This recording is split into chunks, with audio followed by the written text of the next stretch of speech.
Assalamualaikum warahmatullahi taala wabarakatuh. Pada semua murid tahun Nan Mas, Alhamdulillah berjumpa kita pada minggu yang kelima PDPR. InsyaAllah pada minggu ini kita akan belajar bahagian sirah dengan tajuk Perjanjian Hudaybiyah.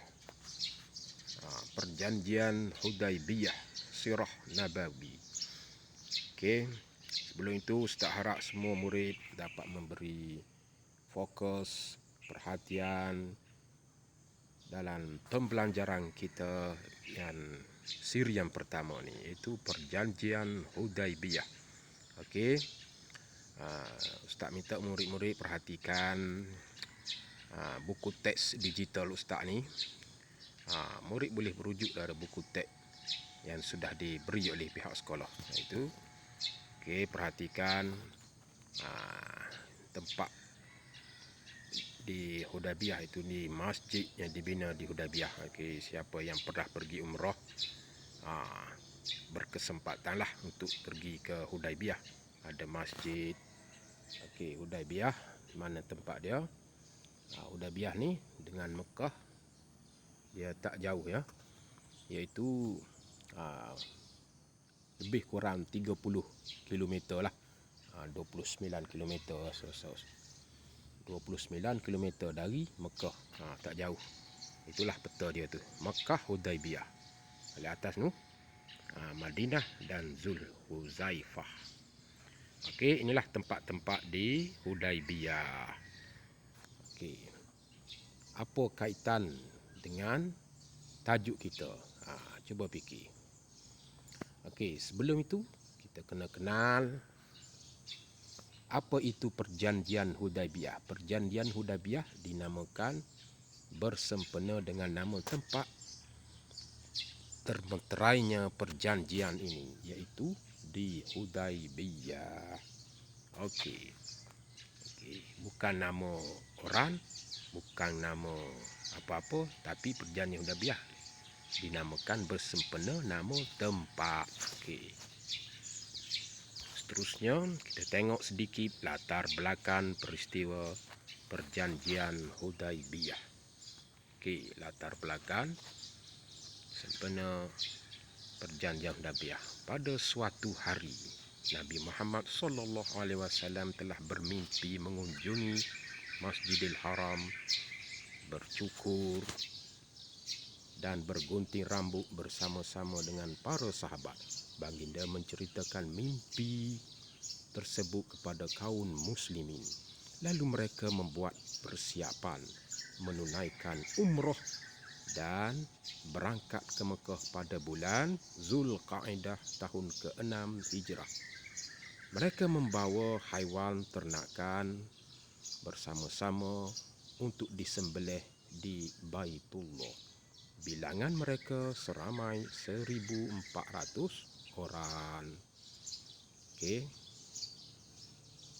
2. Apabila tiba di Zulhulaifah, Nabi dan kaum muslimin berihram umrah. Pakai ihram lah, warna putih itu. Yang biasa awak tengok apabila keluarga awak pergi umrah ataupun awak menunaikan ibadah haji. Pakai putih, pakai itu panggil ihram. Atau sekarang dipanggil bir Ali di tempat. Yang ketiga, Nabi Muhammad SAW mendapat berita bahawa musyrikin Quraisy di Mekah sedang bersiap sedia untuk memerangi dan menghalang rombongan baginda.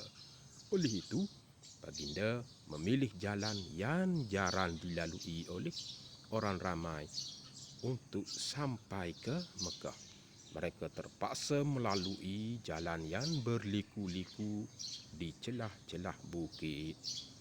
Nabi apabila ia tahu golongan Quraisy Mekah ni nak siap sedia untuk memerangi, nak perang dengan Nabi, Nabi pilih jalan lain. Bijak tak Nabi ni.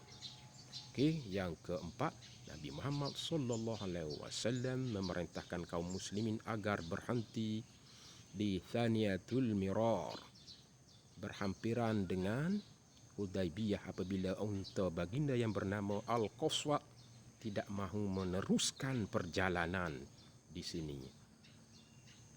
Baginda dikunjungi Budail bin Warqa Al-Khuza'i yang bertanyakan tujuan baginda ke Mekah.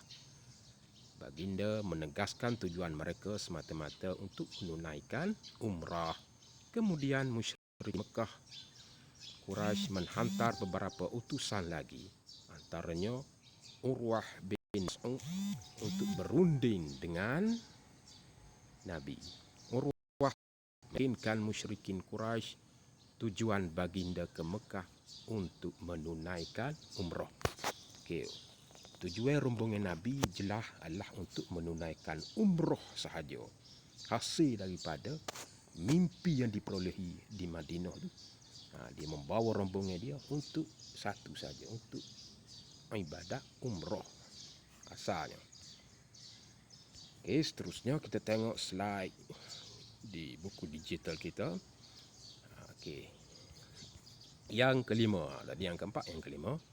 Baginda mengutuskan Saidina Uthman bin Affan untuk merunding dengan musyrikin Quraisy, tetapi beliau telah ditahan, lalu tersebar berita beliau dibunuh.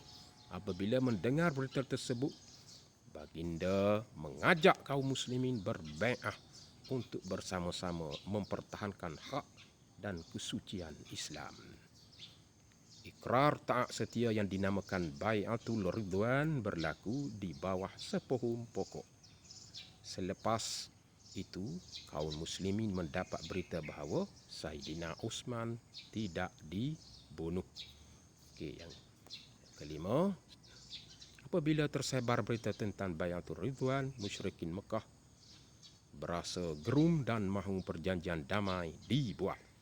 Suhail bin Amru pula diutuskan untuk berunding dengan kaum muslimin. Maka termeterailah perjanjian Hudaibiyah secara bertulis setelah baginda bersetuju dengan syarat yang dikemukakan. Nabi Muhammad SAW meyakinkan para sahabat bahawa ini ialah perintah Allah dan Allah tidak akan mempersia-siakan mereka. Okay. Ustaz harap murid dapat faham dan dapat fokus terhadap tajuk kita hari ini. Yang ketujuh, kemudian baginda memerintahkan kaum muslimin bertahallul dengan menyembelih haiwan ternakan mereka dan bercukur rambut. Para sahabat yang sedang berduka cita kerana hasrat mereka untuk masuk ke Mekah dihalang musyrikin Quraisy hanya berdiam diri. Akhirnya isteri baginda yang bernama Ummu Salamah mencadangkan agar baginda melakukan tahallul terlebih dahulu. Apabila kaum muslimin melihat baginda bertahallul, maka mereka pun ikut bertahallul. Jadi ustaz harap murid dapat sedikit sebanyak kefahaman tentang latar belakang perjanjian Hudaibiyah untuk siri yang pertama PDPR kita pada minggu ini insya-Allah. Jadi kita akan jumpa lagi pada siri yang kedua sama PDPR perjanjian Hudaibiyah. Okey, ini adalah menunjukkan satu kejayaan besar bagi Islam tentang keadaan berunding dengan kaum musyrikin Mekah. Walaupun dari segi jangka pendek para sahabat menentai banyak ramai, tapi dari segi jangka masa panjang dia memberi kebaikan untuk dakwah Islam. Jadi setakat tu dulu, kita jumpa lagi insya-Allah. Assalamualaikum warahmatullahi taala wabarakatuh.